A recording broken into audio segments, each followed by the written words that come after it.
Cute না? মাশাআল্লাহ, ও অনেক কিউট, অনেক সুন্দর ও দেখতে। কিন্তু হচ্ছে যে লুকিয়ে থাকে, বাচ্চাটা খেলাধুলা করতে পারে না। আহারে, তোমাকে সবাই পিটায় না মাম্মা? সবাই তোমাকে মারলে? হ্যাঁ। অ্যানি, হ্যাঁ, নাচো নাচো করো। ওরে বাবা, ওরে বাবা রে, কি গড়াগড়ি খাচ্ছে! হ্যাঁ, মাশাল্লাহ।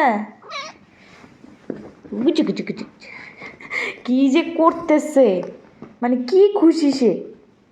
মানে ও হচ্ছে আজকে জেলখানা থেকে মুক্তি পাইছে, মানে ওর জন্য আমার অনেক খারাপ লাগে।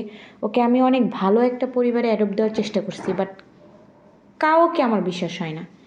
মানে কি বলবো, কাউকে আমার বিশ্বাস হয় না। কারে যে বিশ্বাস করবো যে ওরে নিয়ে ভালো মতো রাখবে, রাস্তায় ছেড়ে দিবে না? এই আনি মামনি, এদিকে এদিকে। সে অনেক খুশি আজকে।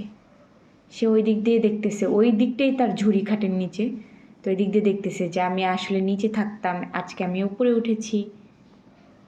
তো বেশিক্ষণ সময় না, ওকে একটু রাখছি খেলাধুলা করার জন্য, তারপর আবার দরজা খুলে দিলে ওই বিড়ালগুলো চলে আসবে রুমে। এই মামনি, নাচো নাচো নাচো নাচো নাচো। হ্যাঁ, টুলে বসবে? টুলে বসো, বসো বসো বসো বসো।